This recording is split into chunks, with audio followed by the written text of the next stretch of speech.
Evan always said that the road to Arkansas had a silence unlike anywhere else. It wasn't the kind of silence that comforted you, or made you feel small in the presence of nature. No, it was the kind of silence that felt aware, as if the trees themselves were watching, listening, waiting. He remembers the first time he made that 3-hour drive to visit Logan's family home. It was early autumn, the leaves turning copper and gold, the horizon stretching endlessly in every direction. Rural Arkansas had its own beauty: weathered barns, lonely mailboxes leaning toward the road, distant fields that seemed untouched for generations. But as his car turned off the highway and onto a narrower, older road covered in cracked asphalt, that silence thickened. The branches hung lower, the forest grew darker, and every mile he traveled seemed to pull him deeper into a place that didn't quite welcome strangers. Evan tried to shake off the feeling. He reminded himself he was going to see Logan, the person who had brought warmth into his life during a difficult year. Logan with the easy laugh, the gentle eyes, the habit of leaning his head on Evan's shoulder every time he got a little sleepy. Being with him always felt safe. But the place Logan came from didn't. As the GPS signal faded, Evan slowed the car in front of a narrow dirt path leading into the trees. A wooden mailbox stood crooked beside it, paint peeling, the name Caldwell carved unevenly on its side. Evan hesitated for just a heartbeat. Then he turned in. The road was rough, the gravel clattering under his tires. The trees pressed in so close they nearly brushed the windows, and the sunlight dimmed with every turn he took. For a moment, Evan felt like he was descending, not driving forward, but sinking. Finally, after what felt much longer than it should have, he saw it.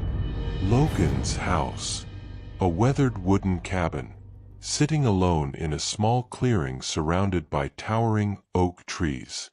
The porch sagged slightly, and the steps leading up to it creaked in the wind even when no one touched them.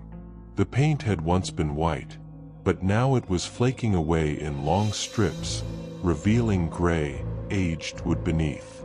It looked abandoned, forgotten, except for the faint warm glow of a lamp through one window. Evan parked the car, grabbed his overnight bag, and took a step toward the house. Cree awake. The porch moaned beneath him, as though complaining about the weight of a new visitor. Before he could knock, the door swung open, and there was Logan, smiling, warm, familiar. "Hey babe," Logan said, pulling him into a hug. "Sorry, the place looks kinda creepy. It's been around since my grandparents' time." Evan laughed softly, forcing himself to relax. "It has character," he joked. But even as he said it, he couldn't shake the strange sensation crawling up his spine. A feeling that the house had been waiting, listening, and now knew he had arrived. Inside, the cabin was dimly lit. Pine walls, old carpet, a faint scent of dust mixed with something else, something like damp earth. The hallway stretched long and narrow, with a single yellow bulb flickering at the far end. "This place feels bigger inside than it looks from outside," Evan said. Logan nodded. "Yeah, most people say that." He paused, eyes drifting down the dark hallway. "And sometimes, at night, it feels like it gets even bigger." There was something in Logan's voice, something hesitant, something he wasn't saying. Evan decided not to push. Not yet. They spent the afternoon talking, cooking a simple dinner, laughing over old inside jokes from when they first met. For a while, Evan forgot the unease, forgot the silence outside the windows, forgot the hall that seemed too long. He leaned back on the couch, watching the fire crackle softly in the old fireplace. Everything felt almost normal, until the first sound came. Thin, tick, a slow, dragging footstep from the hallway. Evan's smile faded. He looked at Logan. Logan didn't laugh, didn't move. He whispered, barely audible, "Don't mind it. This house does that sometimes." Evan tried to swallow the dread building in his chest, but deep down he knew whatever had made that sound wasn't the house. After the footsteps in the hallway, Evan tried to laugh it off, tried to tell himself it was the old wooden boards settling, the draft from the forest, the normal sounds of a house that had been standing longer than anyone could remember. But the look in Logan's eyes, that wasn't the look of someone surprised, or confused, or even annoyed. It was the look of someone used to it, and that frightened Evan more than the sound itself. He shifted slightly on the couch. "Is your dad home?" he asked. "No," Logan replied softly. "He's been working the night shift all week. It's just us. Just us." Those words should have been comforting. But with the hallway stretching into the dark like an open throat, with the faint smell of old wood and cold air seeping from the cracks, Evan felt anything but comfort. Another sound came. Thin, tick. This time, closer. Evan's breath caught. Logan stood up quickly, forcing a smile. "Come on," he said. "Let's go to bed. You're tired. Long drive." Evan wanted to ask why Logan was trying so hard to move on, why he kept glancing toward the hallway like he expected something to appear. But he said nothing. Not yet. The bedroom was small, with faded wallpaper and a window looking out over the dark forest. The moonlight cast pale, shifting patterns on the floor as the wind rustled the trees outside. Evan changed into an old t-shirt while Logan brushed his teeth. He tried to tell himself that everything was fine, that he was just exhausted, that rural houses made strange noises all the time. But as he stood by the bed, he felt it again. A presence. Not visible, not tangible, but heavy, as though someone was standing directly behind him, watching him in silence. He turned sharply.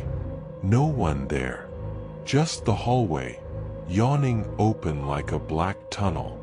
When Logan returned and switched off the light, the room fell into darkness. They lay side by side, the soft hum of crickets filtering in through the window.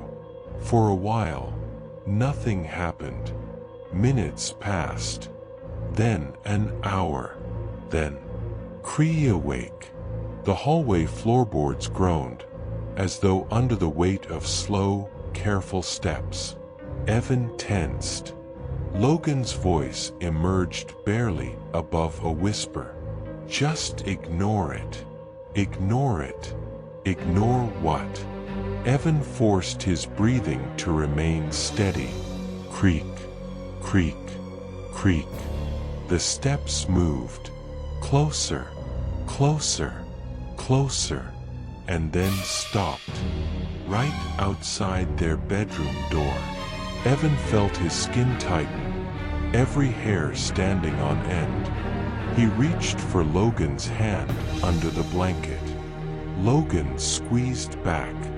Hard. Too hard. The house fell silent. But the silence didn't feel empty. It felt crowded, smothering, thick with something unseen. Then, tap. A single, soft tap against the door. Evan instinctively pulled the blanket higher. Tap, tap, tap. A rhythm. Slow, deliberate. Someone knocking, but not with their knuckles. It sounded like it was done with a fingertip, or something even lighter. Evan whispered, "Logan, is that your dad?" Logan shook his head. His voice trembled. "My dad knocks loud, and he'd never knock 3 times." Evan swallowed hard. "So what is it?" Logan stared at the door, his eyes reflecting the faint moonlight, fear pooling in them. "It happens a lot," he murmured.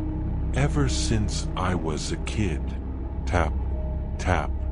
The knocking grew softer, as though whoever or whatever was losing interest. Then, the sound faded completely. The floorboards creaked again. Slow steps. Walking away. Down the hallway. Then silence. Evan couldn't sleep after that. Every sound, every shift of the air, felt abnormal. The cold in the room deepened, making him shiver even though the blanket was thick. Around 3 a.m., he finally drifted into a light, uneasy sleep. But not for long. He woke suddenly, to the unmistakable feeling of breath on his neck. Slow, warm, human. Except, Logan was turned the other way, his back facing Evan. Evan froze. He didn't move, didn't breathe. The breath continued. A quiet exhale, then an inhale, right beside his ear. Then, a whisper, not a word, just the faintest sigh. Evan's heart hammered against his chest. He forced himself to turn on the bedside lamp. Light flooded the room. No one there. No one standing beside him. No one near the bed. Just the cold air lingering, as if someone had been there only seconds before. Evan clutched Logan's arm. "Logan, please tell me this house isn't." But Logan cut him off. His voice was barely audible. "Go back to sleep, Evan. It'll be morning soon." Morning couldn't come soon enough. Morning came slowly. Pale sunlight squeezing through the curtains like it was afraid to enter the room. Evan sat up, exhausted. His body ached from how rigid he'd slept, every muscle tense, every sense alert. Logan was already awake, sitting at the edge of the bed.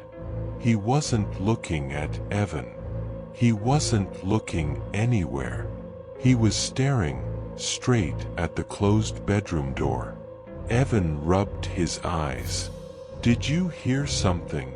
he asked quietly. Logan blinked, as if waking from a trance.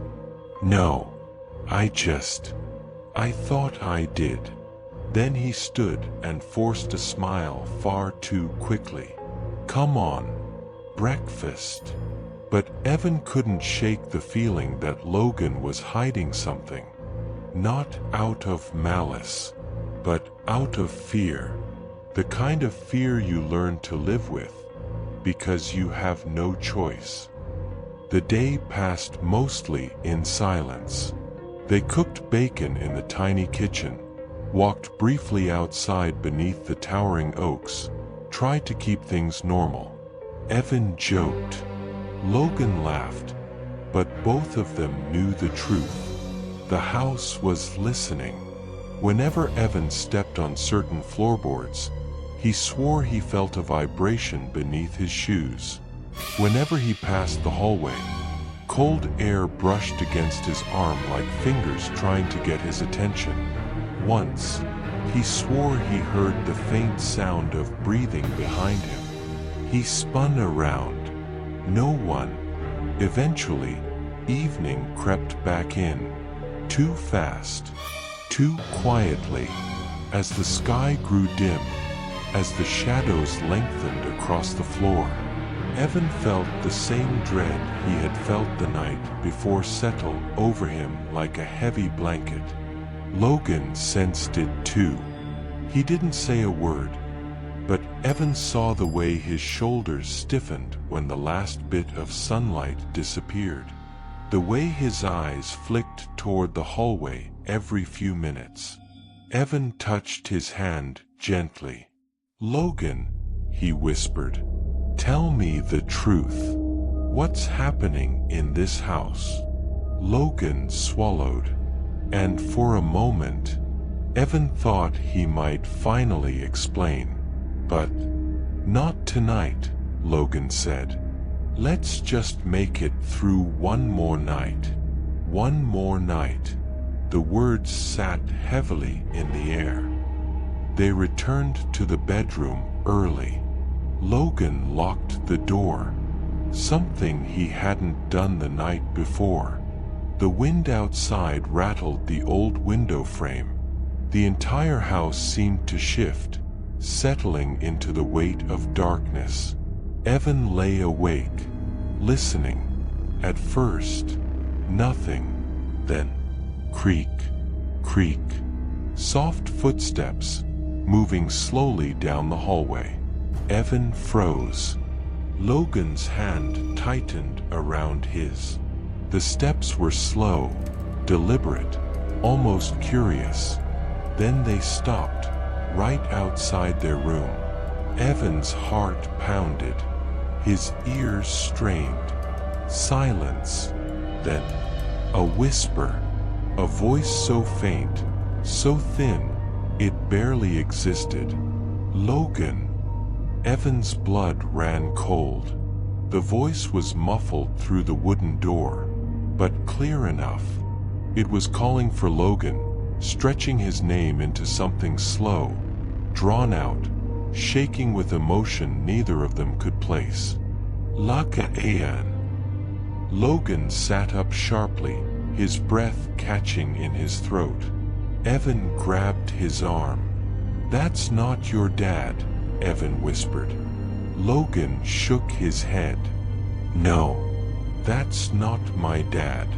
The voice came again, a little closer, almost as though the speaker was leaning against the door. "Logan, open the door." Evan's skin crawled. The voice was wrong. Not human, but trying to sound human. Each syllable wavered like someone learning to speak for the first time. Evan mouthed silently, "Don't move." But Logan was trembling. His breaths grew fast, shallow. The voice at the door whispered again. Not calling this time. Not asking. It mocked. "Logan, I see you." Evan covered his mouth with both hands. Every instinct screamed at him to run. But where could they go? There was only the hallway, the dark forest, and whatever stood on the other side of that thin wooden door. Then, a soft scratch, a dragging sound, moving slowly down the doorframe, like fingernails, or something sharper. SCCRRKKKK. SCCRRKKKK. Evan felt the bed shake.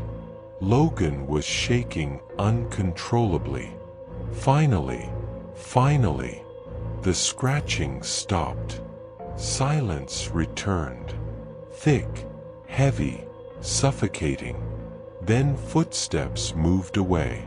Slowly, one step, another, until they faded entirely. Evan didn't sleep. Logan didn't either. They sat together in the dark, backs against the headboard, waiting for morning like it was the only thing in the world that could save them. And when the first ray of sunlight finally touched the edge of the curtains, Logan whispered, "It wasn't always like this, but something changed. I think it followed my family." Evan stared at him. "Followed?" he repeated softly. "From where?" Logan took a shaky breath. "From the well." The room seemed to grow colder. Evan could only whisper, "What well?" Logan looked toward the window, toward the line of trees swaying in the wind, the one behind the house. Evan felt the words hang in the air. The well. He hadn't seen it. He hadn't even known the property had one. But when Logan said it, something inside Evan tightened. Like a puzzle piece he didn't know was missing had just clicked into place. He whispered, "Logan, what's wrong with the well?" Logan didn't answer. Not immediately. He stood from the bed, walked to the window, and pulled the curtain aside by just an inch, as though scared something might look back at him. "There's a path," he murmured, "behind the house. You can't really see it unless you know it's there. My dad used to keep it clear, but now it's overgrown. The well is about 100 feet back, between the oldest oak trees." Evan approached slowly. Did something happen there? Logan exhaled, a long, tired breath, carrying years of fear. "I don't remember it," he said, "but I was told I fell into it when I was little." Evan's heart jolted. "You what?" "Yeah," Logan nodded faintly. "I was only 5. My mom said I wandered off at dusk. They found me in the well, unconscious. I almost drowned." His voice shook. "I shouldn't have survived." Evan touched his shoulder gently. "I'm so sorry, Logan." But Logan didn't seem to hear him. He kept staring out the window, toward the forest. "When they pulled me up," he whispered, "I wasn't breathing. My mom thought I was gone. But then, she said," I suddenly gasped. He hesitated. "She said it sounded like someone was blowing air into my lungs." Evan felt a chill run through his spine. "Like CPR?" "No," Logan whispered. "She said it sounded like a voice. A long, drawn-out breath. Not human."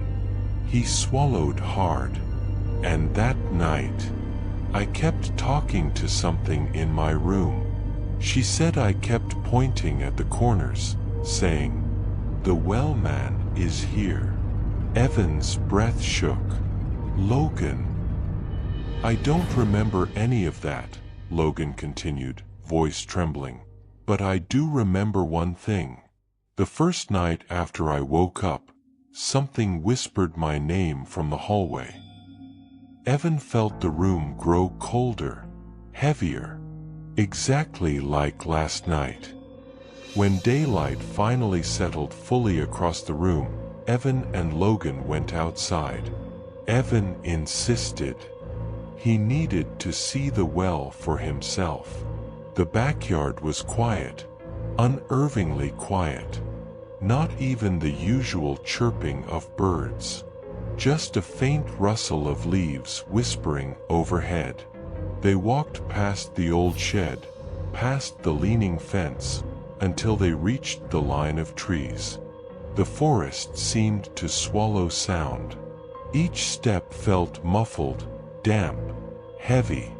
Evan spotted the path.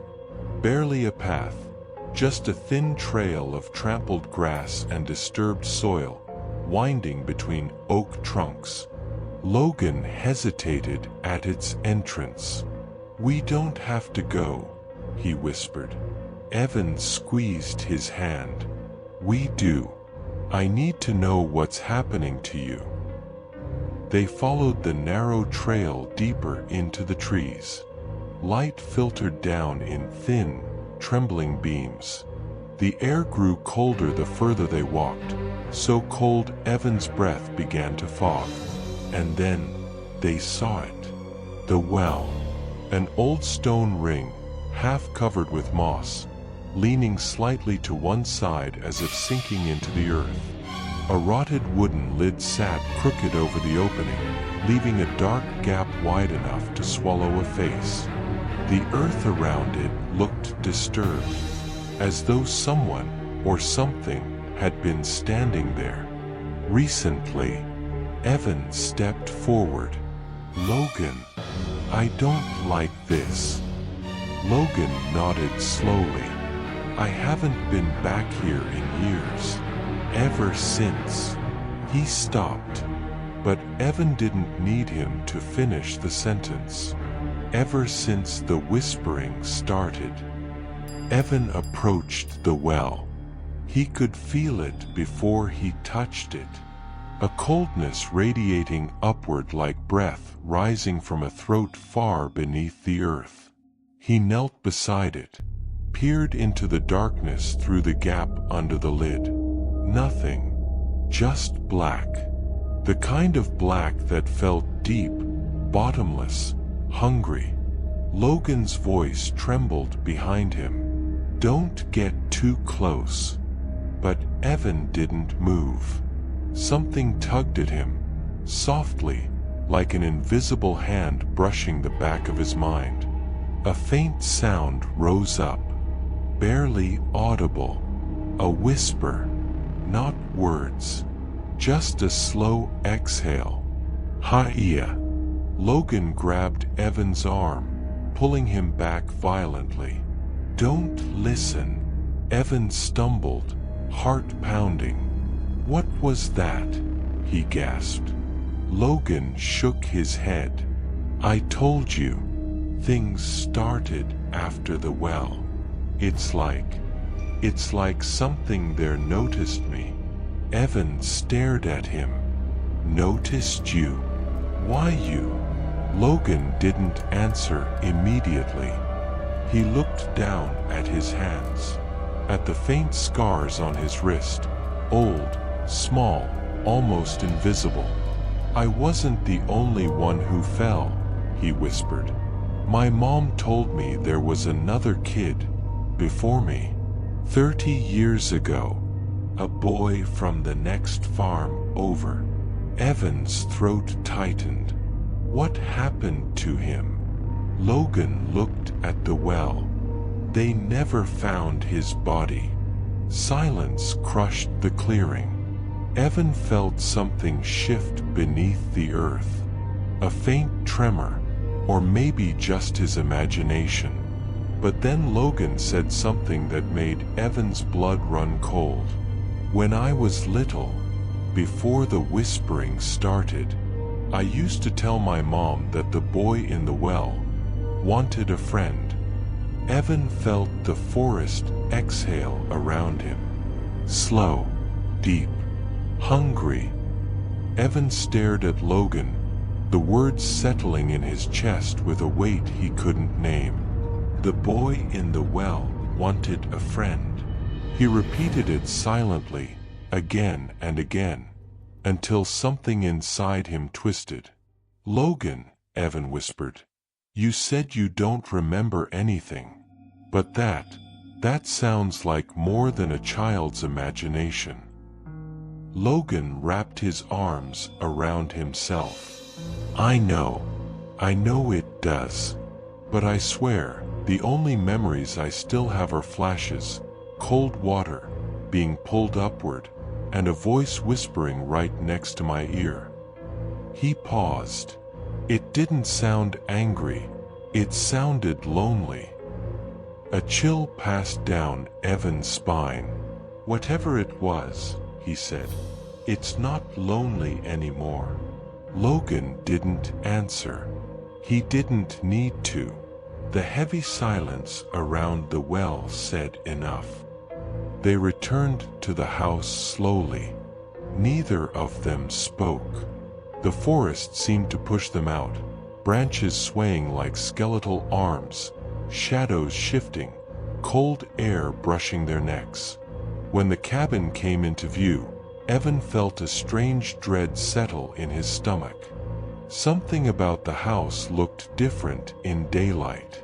Not safer, not calmer, just exposed, as if whatever lived inside it hated the sun. When they stepped onto the porch, the wood groaned under their feet. A long, deep, creaking sound. The same sound Evan had heard the very first night. He glanced at Logan. "You hear that?" Logan nodded slowly. "Yeah, it happens when something's moving inside the house." Evan froze. "What do you mean, something?" Logan didn't answer. He just opened the front door. The interior felt colder than the forest. Not natural cold, but the cold of something unwelcome, something patient, something ancient. Evan felt a slight pressure in his ears, as though the air inside were heavier. The hallway stretched ahead, long, dim, silent. Logan stepped in first. Evan followed. But then, thump. Something moved in one of the back rooms. Not loud, not violent, just enough to make the boards tremble. Evan turned sharply. What was that? Logan hesitated. It stays in the hall during the night, but during the day, it moves around. Evan stared at him in disbelief. "You talked about this like it was just some weird noise." "I didn't want to scare you." Too late. Another sound came. This one clearer. A soft dragging, like someone's feet sliding across the floor. SSSHHRRP. SRRRP. Evan grabbed Logan's arm instinctively. "Is that what you heard as a kid?" he whispered. Logan's voice cracked. It never stopped. They backed into the living room, where the light from the window felt a little less oppressive. Evan forced himself to breathe. Slow, steady. "We should leave," he said. "Now. Pack a bag. We can go back to Dallas. We don't have to stay another night." But Logan shook his head. "My dad needs the truck. He left me the house keys, but he took the only vehicle. He won't be back until tomorrow." Evan felt a wave of dread. "So we're trapped here?" Logan didn't answer. He didn't need to, because at that exact moment, the floorboards in the hallway creaked. Creak. The same long, heavy step. Evan and Logan both turned toward the doorway. Something stood at the far end of the hall. A shape. Still. Dark. Tall. Evan felt every drop of blood drain from his face. It wasn't moving. It wasn't breathing. It was simply there. A shadow darker than the shadows around it. Humanoid, but stretched wrong. Evan whispered, "Logan, do you see it?" Logan clenched Evan's hand so hard it hurt. "I told you," he whispered. "It doesn't come out during the day." But there it was, watching them, silent. Evan couldn't tear his eyes away. He felt the weight of its stare pressing into him, as if fingers were wrapping around his skull. Gently, curiously, the figure tilted its head, just a fraction. Evan's breath hitched. This wasn't just a shadow. It was aware. Slowly, slowly, the figure began to lean forward. Not walking, not stepping, just tilting, like its spine were bending in one impossible angle, like it wanted a closer look. Evan stumbled back. "No, Logan, we have to get out." But before he could finish, the figure straightened abruptly and whispered, a faint, raspy, disjointed sound. "Low, gone." Evan froze. Not because the voice echoed down the hall, but because it sounded exactly like the voice they had heard at the bedroom door last night. The shadow twitched. Its arm jerked upward, a broken, unnatural motion. Evan grabbed Logan's wrist. "Run." They bolted out of the living room, out the front door, down the steps, the boards screaming under their weight. They didn't stop running until they reached the edge of the clearing, both panting, both shaking. Evan looked back at the house. The doorway was empty. Nothing stood in the hall now, but the door was slowly swinging open, as though someone had just walked through it. Evan didn't leave the house the next morning, but he wanted to. Every part of him told him to grab his keys, walk out to his truck, and never look back at this place again. Yet Logan looked so exhausted, so shaken, that Evan couldn't bring himself to leave him alone, because something had changed. For the first time, Logan wasn't pretending anymore. He wasn't brushing things off. He wasn't smiling. He wasn't saying, "It's just the house settling." That morning, Logan looked like someone who had finally run out of courage. They sat at the kitchen table, a pot of untouched coffee cooling between them. Light seeped through the thin curtains, pale and washed out like winter sunlight. Logan couldn't stop rubbing his hands together, as if they were freezing, even though the heater was running. Evan finally broke the silence. "Logan, what happened here before? At this house? You've been acting like this is normal, but it's not. You know it's not."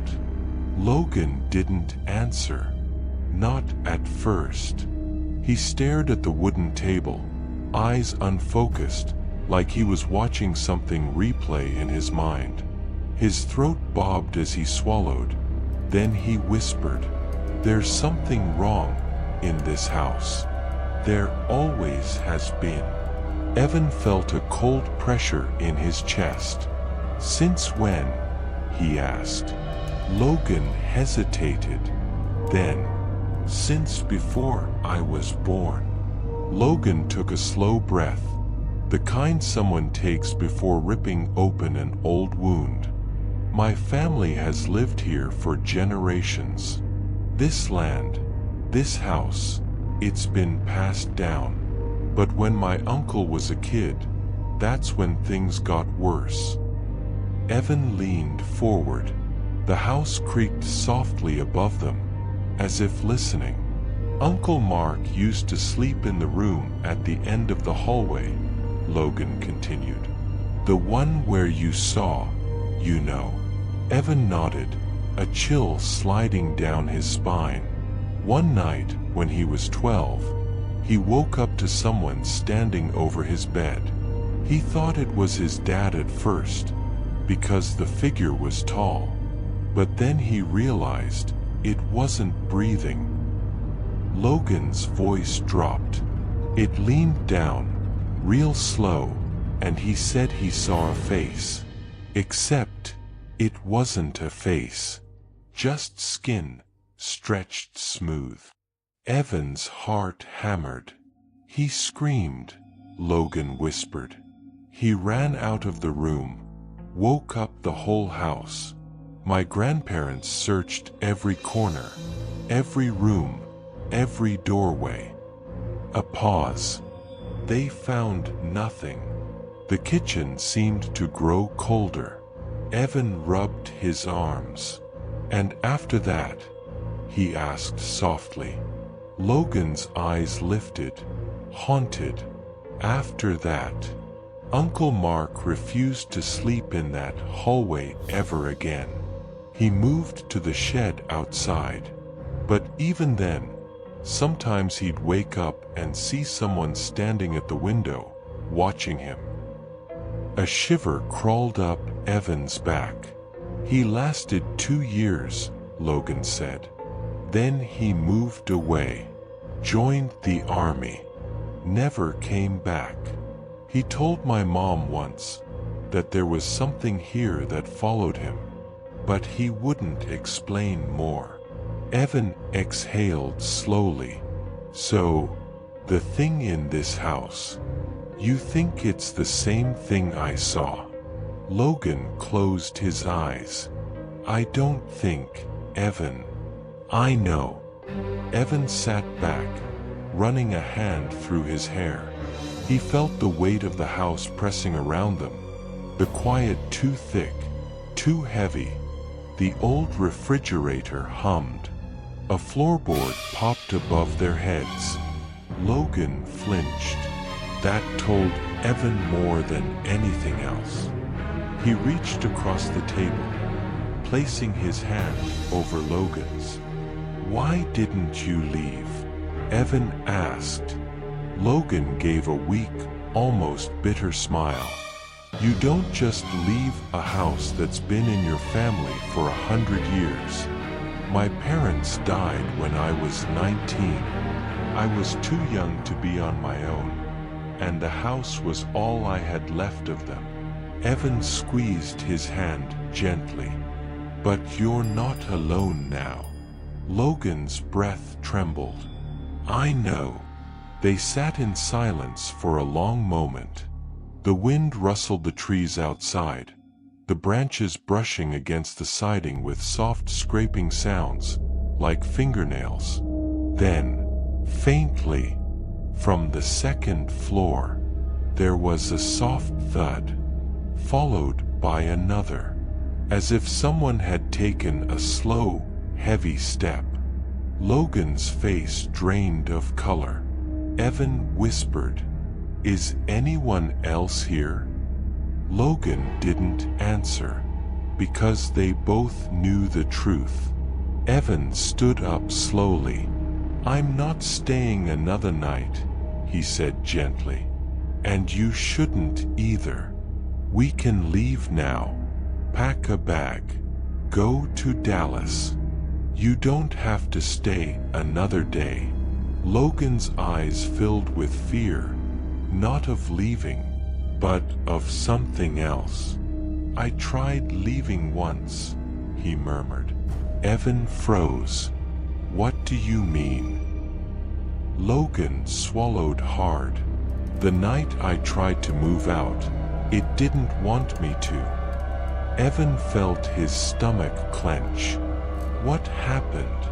Logan shook his head, trembling, and his voice, when it finally came, was barely more than a breath.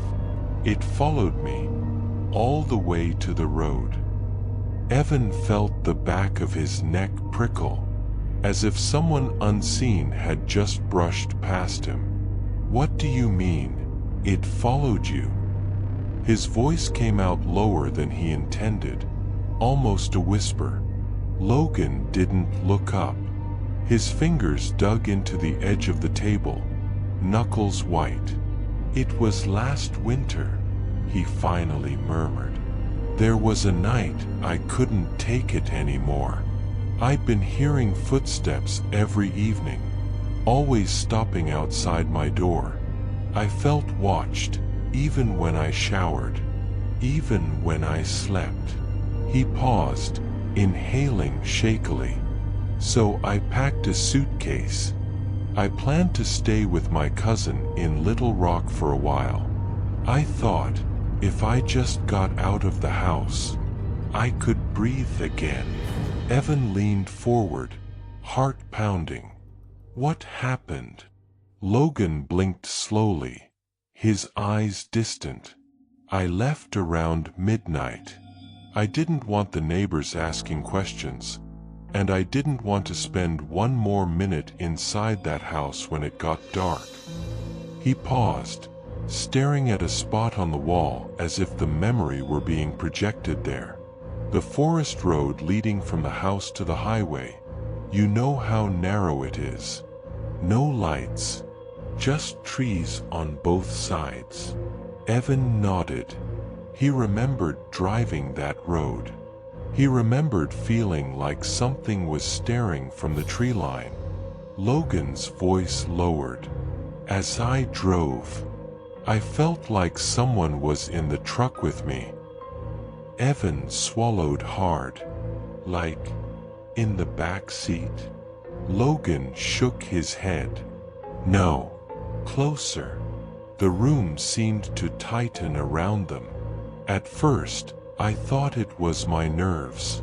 But then, the temperature dropped. My breath fogged inside the cab, and every hair on my arms stood straight up. Logan rubbed his own arms now, as if remembering the cold. About halfway down the road, I saw something in my rearview mirror.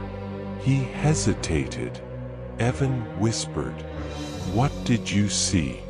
"A shape," Logan murmured, "standing in the middle of the road. Tall, too tall.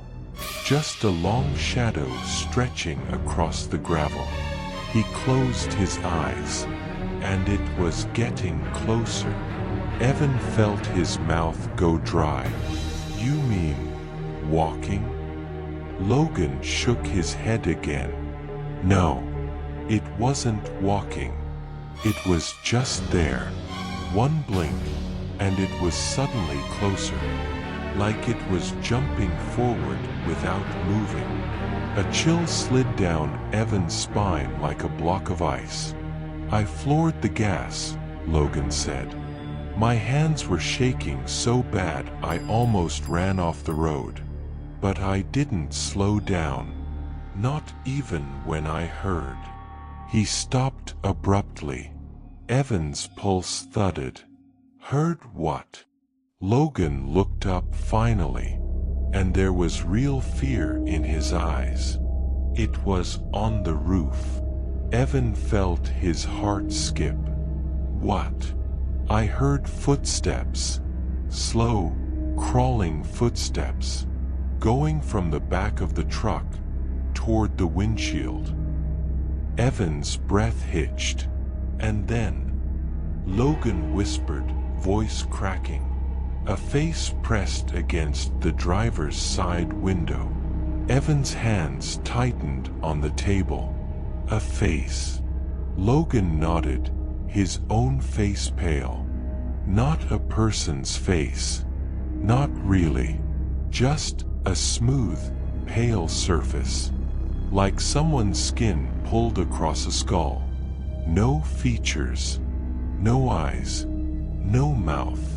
He shivered, and it was bent, at an impossible angle, to look straight into the truck. "What did you do?" Evan breathed. "I swerved," Logan said. "I almost hit a tree. But the moment the headlights pointed at it, he stopped again." Evan leaned closer. "What happened when the headlights hit it?" Logan swallowed. "It disappeared." "Disappeared?" "Yes. Like it had never been there at all." Logan exhaled. "Long, and shaky. I kept driving until I reached the main road. I didn't even stop.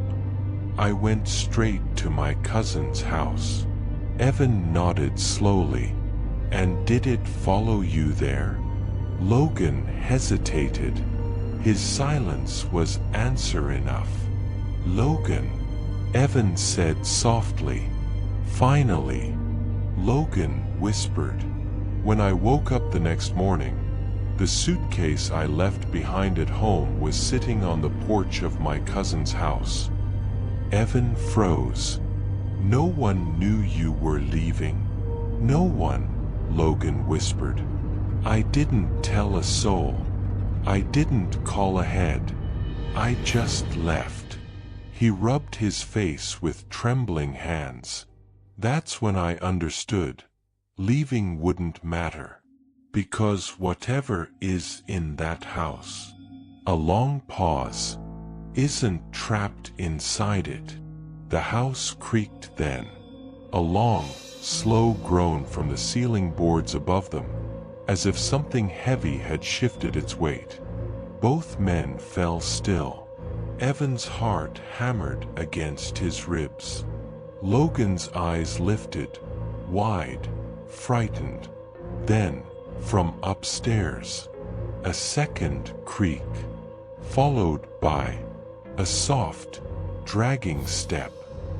The sound from upstairs didn't fade. It didn't drift away like a settling house. It was deliberate, slow, too heavy to be human.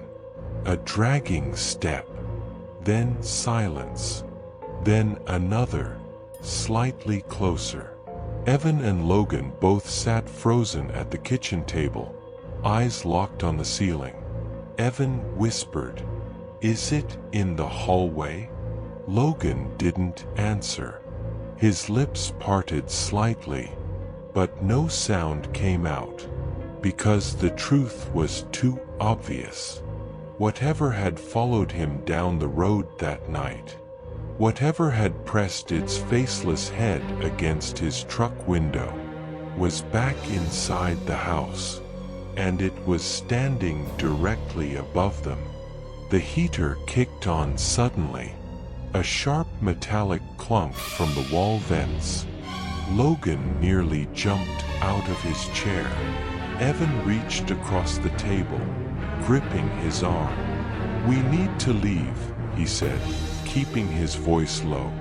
"Right now, before it comes downstairs." Logan looked toward the staircase in the living room, a dark gap where the hallway above disappeared into shadow. "I can't just walk out," he whispered. "You can," Evan insisted. "You have before." Logan shook his head. "You don't understand. This house," he swallowed, "it remembers people. It remembers everyone who's lived here." Evan frowned. "What does that even mean?" Logan stared down at the trembling shadow of his hands on the table. "When I was little, maybe 7 or 8, my mom used to tell me stories about this place. Not scary stories, more like warnings." "Warnings?" Evan asked. Logan nodded. "She said the house had a way of holding on to things. Memories, voices, footsteps, and sometimes people." Evan felt a cold weight settle over him. "What people?" Logan's shoulders sagged. "The ones who died here." The kitchen seemed to exhale, a long, cold draft slipping down the back of Evan's neck. Evan shook his head. "Logan, nobody told me anyone died here." "They wouldn't have," Logan said softly. "My family didn't talk about it. Not outside. Not even to each other unless they had to." He took a deep breath. "But every generation, Someone in this house sees it, feels it. The faceless thing, Evan whispered. Logan hesitated. Then, no, not exactly. That's only one of them. Evan's breath caught. There's more. Yes, Logan said. This house is old, Evan. Older than it looks. People lived here long before my family owned the land. Some of them didn't leave willingly. He leaned forward, voice low, trembling. My mom used to tell me, don't run down the hallway after dark. Don't open a door if someone knocks and you don't hear them breathe. And never, ever, follow anyone who calls your name from the stairs. Evan's skin crawled. She said it like she believed it, Logan whispered. Like she'd seen it herself. Evan rubbed his hands together, trying to stay grounded. Okay, but that still doesn't explain what's happening now. Logan looked toward the ceiling again. Because this house doesn't just remember who died here. He paused. It remembers who's trying to leave. A sudden crack echoed from upstairs, like wood splitting under pressure. Evan flinched hard. Logan pressed a hand to his mouth. The dragging step resumed. One slow pull across the floorboards. Then another. Closer. Evan stood quickly. Logan, get your keys. We're going. You can explain everything in the truck. But Logan stayed seated, paralyzed. I tried that once, he said. You don't know what it's like when it follows you. It doesn't chase you. It doesn't run. It just appears everywhere you look. He squeezed his eyes shut. And when you think you've outrun it, it stands right in front of you. Evan grabbed Logan's arm. I'm not leaving you here. We're getting out. Right now. Logan finally stood, shaky, but moving. But he didn't go for his keys. He moved toward a drawer near the sink. Evan frowned. What are you doing? Logan pulled open the drawer, rifled through some old envelopes, and finally withdrew a yellowed piece of folded paper. Evan blinked. What is that? Logan unfolded it slowly. It looked like an old blueprint, fragile with age. This, Logan whispered, is the original floor plan of the house, before the renovations, before my grandparents added the extra rooms. Evan stepped closer. So, how does that help? Logan placed the blueprint on the table, smoothing it flat, revealing tiny handwritten notes along the margins. It helps, Logan said shakily, because this house wasn't built with 4 bedrooms. Evan frowned. What do you mean? Logan pointed at the drawing with a shaking finger. Look, he whispered.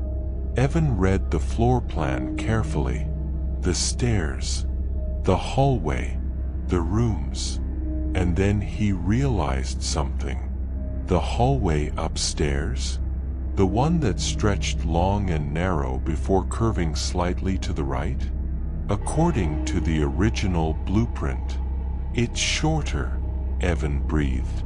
There should only be 2 doors, not 4. Logan nodded. And that's because the rooms at the end of the hallway, he swallowed, weren't built by my family. Evan felt ice fill his chest. So who built them? Logan stared at him, eyes hollow. The house did.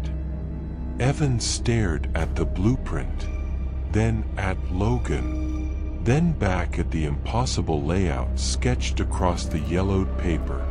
The upstairs hallway he had walked through dozens of times. The hallway where he had seen the faceless silhouette standing in the shadows didn't match the floor plan at all. Not even close. "This can't be right," Evan whispered. Logan swallowed and shook his head slowly. "It is right. These are the original plans. The ones from before the house was even wired for electricity." Evan traced a finger along the inked lines. 2 bedrooms. 1 small bathroom. Nothing else. Nothing at the end of the hallway. No door where Evan had heard scratching. No room where he'd felt breathing on the back of his neck.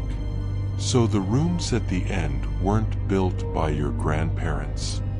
Evan asked. "No." Logan's voice was hollow. "Those rooms weren't built by anyone. They just appeared." The kitchen air felt thick, unmoving, as if the house itself were listening. Evan tried to steady his breathing. "When did they show up?" Logan hesitated, staring down at his hands. "When my mom was a teenager," he finally said. "She told me once that one summer the hallway felt longer. At first she thought she was imagining it. You know how old houses feel bigger when you're scared?" Evan nodded slowly. "But then one morning," Logan continued, "she woke up and there was a door at the end of the hallway. A door that hadn't been there the day before." Evan felt his stomach twist. "And she just accepted that?" "She tried to," Logan said. "But she told me she never opened it. Not once. Whenever she walked down the hallway, she kept her eyes straight ahead. She said if she ever looked at that door too long, she felt like something was waiting for her to touch the handle." A cold pressure wrapped around Evan's ribs. "And the other rooms?" he whispered. "They came later," Logan said softly. "One by one. Each time someone in the family got sick, or left, or died." Evan stiffened. "So the house grows when people disappear?" Logan nodded once. "It grows for them." A loud pop echoed from upstairs, like a jointed limb snapping into place. Evan jerked his gaze upward. The dragging step came again. Heavy, slow, deliberate. He could feel it, moving above them, crossing a room that shouldn't exist. Evan lowered his voice. "Logan, why didn't you tell me any of this sooner?" Logan let out a shaky exhale. "Because I hoped, if I pretended it wasn't real, it would stop happening. That maybe it was just my family cursed with seeing it. Not you." Evan shook his head. "Logan, it stared right at me." "I know," Logan whispered. "And that means it's getting stronger." The overhead light flickered. Once, twice, then steadied. Logan took a small step backward from the blueprint, as if afraid that touching it any longer would make things worse. "There's something else you need to see," he said quietly. He reached deeper into the drawer, pulling out another folded sheet, older than the blueprint, edges crumbling. "What is that?" Evan asked. "A letter," Logan whispered. "Written by the first owner of the house. My great-great-grandfather." Evan's heartbeat thudded in his ears. Why do you have it? Because every generation is supposed to read it, Logan said. Only when the house starts changing. He opened the letter carefully. The paper crackled like dry leaves. His fingers trembled as he read aloud. If you are reading this, the house has woken again. Evan's breath caught. Do not trust the doors that were not here before.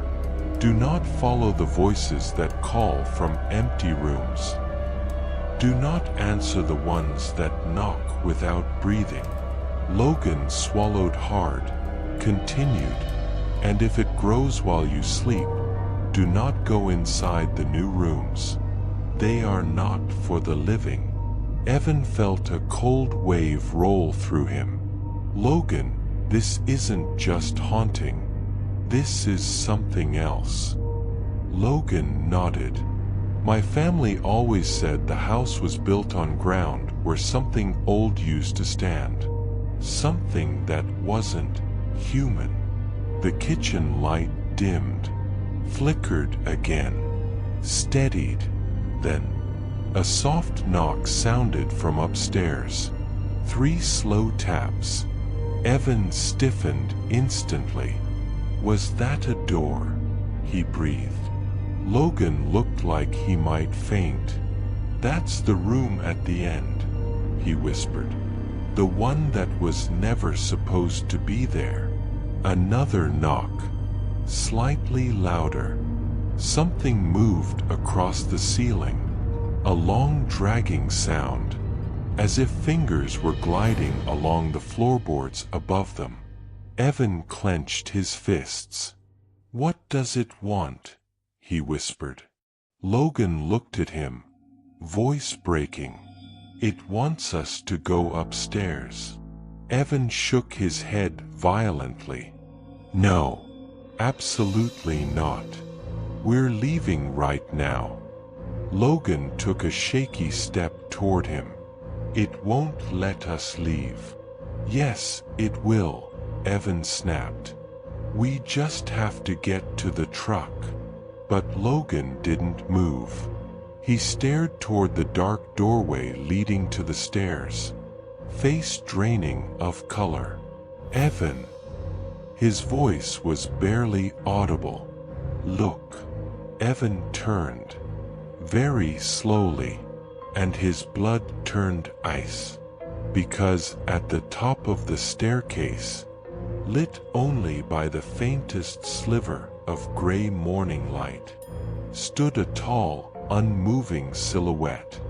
Long, thin, head tilted slightly.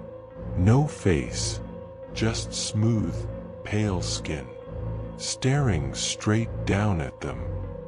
The figure at the top of the stairs didn't move, didn't sway, didn't breathe. It just stood there, a long silhouette, its smooth, pale face turned toward them. Evan felt every muscle in his body lock. His throat tightened so hard he couldn't swallow.